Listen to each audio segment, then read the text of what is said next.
Hello students, जय Hind. Welcome back. आज के हमारे इस वीडियो में हम देखेंगे कि जो इंडियन पोस्ट जीडीएस रिक्वायरमेंट है उसमें क्या योग्यता होनी चाहिए, उसका फॉर्म कब आएगा, उसकी फ़ीस क्या होनी चाहिए, इन सब के बारे में चर्चा करेंगे। तो देखिए, सबसे पहले देखते हैं कि उसमें योग्यता।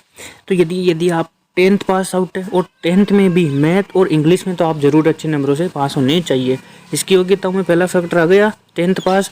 तो देखो, 10वीं पास के आधार पर ये वैकेंसी निकाली जाती है। जो 10th में पास आउट होते हैं वो इसका फॉर्म भर सकते हैं। इसमें नंबरों की कोई बाध्यता नहीं है, आपके कितने भी परसेंटेज आए हुए हो आप इसका फॉर्म अप्लाई कर सकते हैं। उसके बाद देखो, इसमें और जो योग्यताएं होनी चाहिए उसमें होनी चाहिए लोकल लैंग्वेज आनी चाहिए। मतलब आप जिस एरिया से रिलेटेड हो आपको उस एरिया की लैंग्वेज आनी चाहिए, और साइकिल चलानी आनी चाहिए, और कंप्यूटर बेसिक नॉलेज होना चाहिए। कंप्यूटर के बारे में नॉलेज होनी चाहिए कि क्या कीबोर्ड होता है, क्या माउस वगैरह होता है, इसके बारे में कंप्यूटर का डिप्लोमा होना चाहिए, जो हमें कंप्यूटर कोर्स बोलते हैं वो होना चाहिए। इस प्रकार से ये तो आ गई इसकी योग्यताओं में।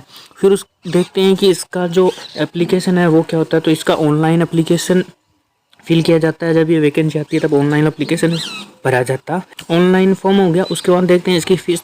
तो देखिए, जो जनरल, ओबीसी और ईडब्ल्यूएस उसके लिए तो इसकी फ़ीस है वो 100 रुपये रखी गई है, और जो SC ST है उसके लिए 0 रुपये रखी गई है। तो इस प्रकार से इसकी फ़ीस रखी जाती है। उसके बाद देखते हैं इसकी एज लिमिट। तो देखिए, इसके अंतर्गत जो एज लिमिट है वो 18 से 40 वर्ष तक की एज होती है, जिनमें ओबीसी को 3 वर्ष की छूट मिलती है और SC ST को 5 वर्ष की छूट दी जाती है। तो ये हो गई उसकी एज लिमिट। उसके बाद देखते हैं कि इसके अंतर्गत जो सैलरी है वो किस हिसाब से होती है। तो देखिए, इसके अंतर्गत 2 पोस्ट होती है, जिनमें पहले आती है GDS और दूसरी आती है BPS। GDS मतलब होता है ग्रामीण डाक सेवा, ठीक है, जिसकी सैलरी 10,000 होती है। उसके बाद आता है BPS ब्रांच पोस्ट मास्टर, जिसकी सैलरी है वो रखी जाती है 12,000 रुपये, ठीक है। ये 2 पोस्ट है, और इनका जो वेतन है, देखो आगे का वेतन, इसका मतलब है कि ये जो आपकी जॉब लगती है ये पहला पेमेंट होगा।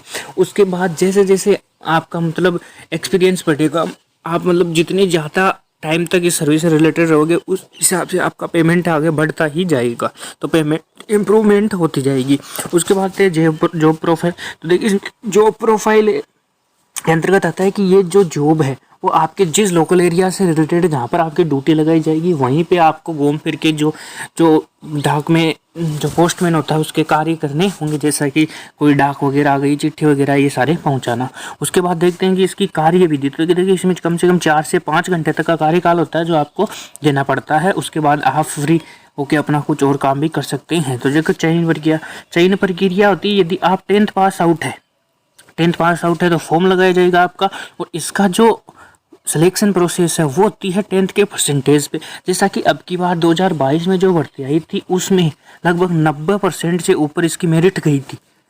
90 से ऊपर, या तो शायद तक 99 गई थी, कन्फर्म याद नहीं है मुझे, 99 के आसपास ही गई थी, लेकिन 90 से ऊपर थी कन्फर्म।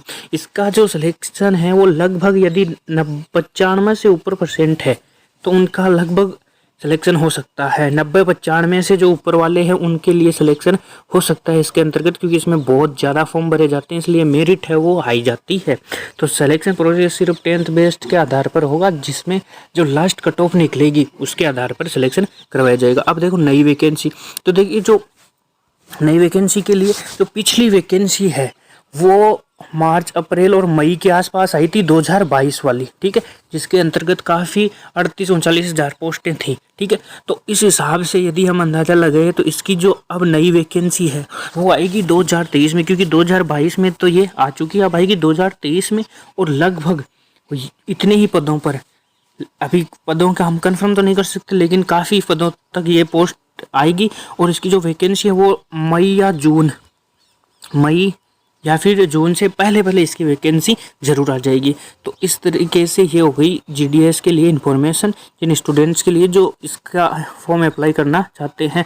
10वीं पास विद्यार्थियों के लिए एक सुनहरा मौका है, जिसके अंतर्गत सिर्फ 10th पास आउट होनी चाहिए। आप फॉर्म लगा दीजिए। आपका फॉर्म लगाने के बाद में जो लास्ट मेरिट छुटती है वो परसेंटेज बेस्ड मेरिट छुटती है, जिसके अंतर्गत जिन बच्चों के 90 से ऊपर परसेंटेज उनके चांस हो सकते हैं, तो वो ज़रूर ये फॉर्म लगाए। इसके अंतर्गत ज़्यादा कुछ नहीं होता है, सिलेक्शन हो सकता है। तो आज के लिए इतना ही। यदि आपको जानकारी अच्छी लगी है तो लाइक शेयर सब्सक्राइब कीजिए, और वीडियो को अपने दोस्तों तक ज़रूर शेयर कीजिए। Thank you. जय हिंद, जय भारत।